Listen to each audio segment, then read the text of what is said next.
자, 이 영상은 아마 좀 며칠 뒤에 올라가겠지만 지금 촬영을 하고 있는 오늘 날짜 기준으로 코스닥 종가가 1000을 넘었습니다. 이게 이제 20년 만에 종가 기준 1000을 넘었다라고 하는데 힘들죠 힘들죠 했던 게 바로 엊그제 같은데 어느 순간 보니까는 코스닥은 1000을 넘어 있고 코스피 같은 경우에는 3135포인트로 이제 물론 이제 최고가는 아니지만 3000 넘어서 이렇게 계속 박스권을 형성하고 있다는 것 자체가 굉장히 공적인 거고 우리 시장은 한 단계 이렇게 업그레이드 돼 있는 상황이에요. 그런데 뭐 그건 그거고 주식하는 이제 많은 개인 투자자 분들이 이런 지금 이 숫자적인 환호성이 나올 만한 이런 지수 상황, 이런 시장의 분위기 이거와 똑같이 맥을 같이 해서 주식이 잘 풀려나가고 있느냐, 굉장히 기분이 좋냐, 수익이 빵빵 터지고 있느냐, 그렇게 놓고 본다면은 안 그런 분들이 훨씬 많을 거라고 아마도 생각을 좀 해보거든요. 제 주변에만 해도 힘든 분들 계속 힘들어요. 물론 이제 뭐 완전히 계좌가 박살이 나가지고 완전 꽝통이 돼가지고 아무것도 못하고 막 그런 상황으로 가는 분들은 별로 없을지 모릅니다. 그런데 어쨌든 수익이 안 나고 손실이 누적되고 막 그런 분들이 많이 있는데, 주식이 이제 그동안 작년 한 해 동안 쫙 올라가는 동안에 좋았다가 잠깐 사이에 이제 몇 개월 사이에 좀 조정받고 횡보하는 사이에 계좌가 막 망가지기 시작해서 지금 다시 이렇게 상승을 해도 나는 여전히 마이너스권인 거야. 나는 여전히 기분이 안 좋아. 그래서 그냥 계속 힘든 거예요. 근데 이게 실제로 주식하는 사람들이 이렇게 힘든 타이밍이 종종 오는데, 이 힘든 게 단순하게 그냥 시장이 떨어져서 내가 가지고 있는 주식들, 내 계좌들도 떨어지기 때문에 힘드냐? 그렇지만은 않거든요. 이제 주식을 오래 하다 보면은 내가 하고 있는 뭔가 잘못된 습관들이 하나 이렇게 쌓이고 쌓이다가 어느 순간 그게 쌓인 게 많아져가지고 임계점을 돌파하게 되면은 그냥 그동안에는 어찌저찌 막아왔던 그게 댐이 무너지듯이 본물 터지듯이 그냥 한 번에 나한테 크게 쓰나미가 돼서 굉장히 큰 타격이 와버리고 회생불능의 상태가 되어버리는 경우도 있고요. 두 번째 경우는 하나 그 나쁜 습관들이 계속 나한테 누적 타격을 입혀줘가지고 시장이 흘러가는 것과 무관하게 나는 점점 그로기 상태가 되어가는 이런 두 가지 상태가 있어요. 어쨌든 중요한 거는 쌓여간다는 거죠. 내가 왜 힘든가, 주식을 하면서 뭐가 왜 안 풀려나가는가를 보면은 내 종목이 지금 뭔가 좀 안 좋아서 그래, 시장이 지금 안 좋아서 그래, 이런 게 아니라 계속 누적적으로 힘들 수밖에 없는 무언가가 쌓여졌기 때문에 힘든 거다라는 걸 먼저 좀 인식할 필요가 있거든요. 일단은 이제 근데 많은 분들이 그걸 몰라요. 내가 그동안에 뭔가 좀 잘못되어 있던 그 습관들이 나한테 이렇게 크게 다가왔구나 라는 걸 인지를 못 하신단 말이에요.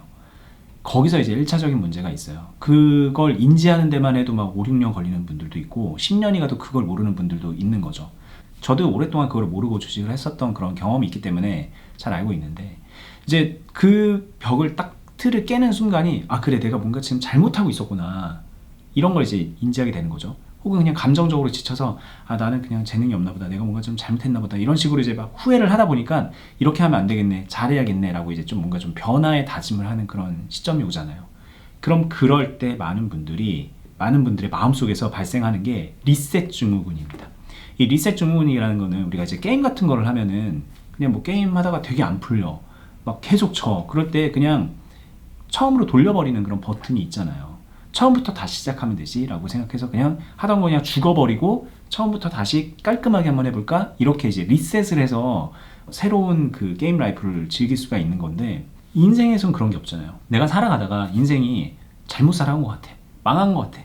근데 그때 리셋 버튼 눌러가지고 내가 다시 한번 이제 깨끗하던 그 시절로 돌아가서 살아야지 라고 생각을 한다면은 이건 좀 약간 병적으로 좀 잘못된 거란 말이죠. 그래서 이제 리셋 증후군이라는 말도 현대적인 그런 병리학적인 차원에서 얘기가 되고 있는데, 이 주식 시장에서도 이 리셋 증후군이라는 게 굉장히 만연해 있습니다. 가만히 보면 제가 아까 말한 것처럼 내가 왜 힘든지도 모르고 그냥 누적 연타를 받다가 어느 순간 정신을 차려보니까 야, 이거는 복구가 안 되겠는데, 야, 이대로는 진짜 내가 다시 살리기는 어려울 것 같은데 라는 생각이 들 때, 야, 그냥 계좌 싹 밀자, 계좌 싹 밀고 다시 처음부터 시작하자 라고 생각을 해서 리셋을 진짜 해버리는 거죠.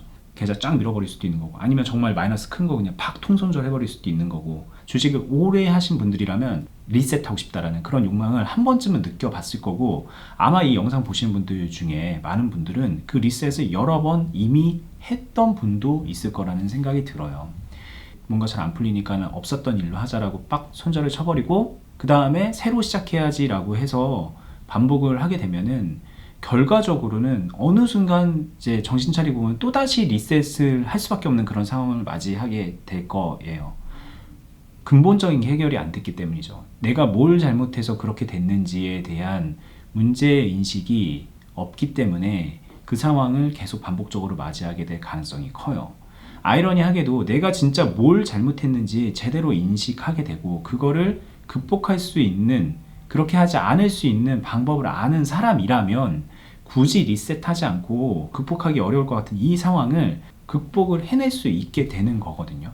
이게 쉽게 얘기하면 이런 거죠. 내가 마이너스 50% 종목들을 막 여러 개를 가지고 있는데 이거를 다 손절을 밀어버리고 새 종목들로 채워서 수익을 다시 만회시키려고 하느냐, 아니면 두 번째 사람은 마이너스 50% 종목을 여러 개를 갖고 있는데 뭔가 좀 주식에 대한 그런 노하우가 확 들어와서 이 50% 종목들을 살려서 내 계좌를 다시 정상화시키고 여기서부터 이제 다시 채워나갈 수 있는 그런 능력이 돼서 그 길을 걷느냐. 제가 겪어보니 내가 마이너스인 종목을 손절을 치고 새 종목으로 그걸 플러스를 내야지라는 이 전략이 너무너무 힘들고 내가 이걸 극복을 못할 것 같은 상황, 이 마이너스 50%짜리를 극복을 못할 것 같아. 아무리 생각해도 이건 답이 없는 것 같아. 이런 생각에 이거를 쳐내고 새로운 종목으로 넘어가면은 결과적으로 그거를 어려움을 극복할 수 있는 능력이 본인에게 없다는 것을 시인하는 것과 마찬가지이기 때문에 새로운 종목으로 들어가도 언젠가는 그 종목이 어려워지는 상황을 맞게 되고 결과적으로 또다시 리셋에 대한 욕구만 가득해지게 된다는 거죠. 그럼 계속 리셋하다가 끝나는 거예요. 리셋하면 게임에서는 그냥 뭐 공짜로 그냥 리셋하는 거니까 괜찮지만 이건 다 비용이란 말이에요. 리셋할 때마다 큰 손실이 나에게 다가온다.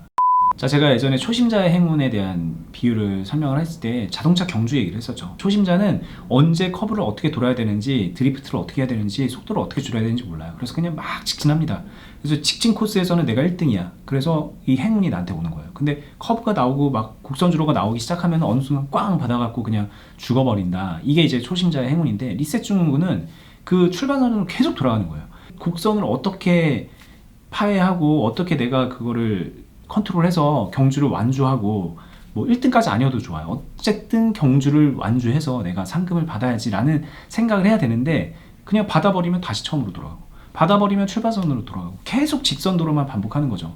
그런 상황을 반복하면 결과적으로 주식은 망할 수밖에 없어요. 지금 여러분들이 만약에 힘들다, 내 주식이 좀 잘 안 되는 것 같다, 뭔가 좀 되는 것 같은데 됐다 안 됐다 그냥 뭔가 발전이 없는 것 같다, 그러면 그 문제의 원인은 아마도 가장 중요한 거는 잘못된 습관들이 막 쌓여가고 있는 건데 뭐가 잘못된 습관인 건지 인식하지 못하는 걸 거예요. 한 번에 힘든 상황이 오지 않는다, 계속 쌓이는 거다. 이걸 이제 가슴속에 넣으시고 그렇게 쌓여 나간 거를 지금 새로 리셋한다고 해서 그 힘든 게 안 쌓일 거다라는 착각은 하지 않으셨으면 좋겠고요. 지금 이제 코스닥 1000이 넘어가고 이런 시점에서 만약에 지수가 다시 하방으로 내려가면은 가뜩이나 힘든데 더 힘들어지는 거거든요. 그러니까 손절해야지라고 한다면 그건 이제 그냥 주식 안 한다는 얘기가 똑같잖아요. 근데 안 그래도 돼요. 주식 뭐 지금 코스닥이 1000이냐 500이냐 300이냐 1500이냐 이거 무관하게 내가 계속해서 균형을 잡고 밸런스를 잡아가면서 잘못된 습관들 없이 올바른 습관을 하나하나 실천해 나가면은 그럼 자연스럽게 수익이 쌓이고 만들어져 가는 거거든요. 잘 안 하긴 하는데 제 계좌까지 보여드리면서 그런 것들을 말씀을 드렸잖아요.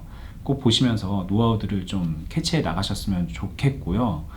구체적인 얘기들은 이 머니버디 유튜브에서도 계속 말씀을 드리지만 어니스트와 주식 빌드업이라는 또 다른 유튜브에서도 정말 굉장히 깊이 있게 말씀을 드리고 있고 실제로 막 매매하는 것도 보여드리면서 노하우를 전해드리고 있으니까 그렇게 참고하시면 좋을 것 같고, 또 그냥 영상만으로 안 되는 분들도 많이 있잖아요. 클럽이라는 걸 해서 거기에서 이제 같이 공동 매매를 하면서 멘토에게 계속 배움을 받아가면서 주식 생활을 할 수 있는 것도 저희가 기회를 열어 드렸거든요.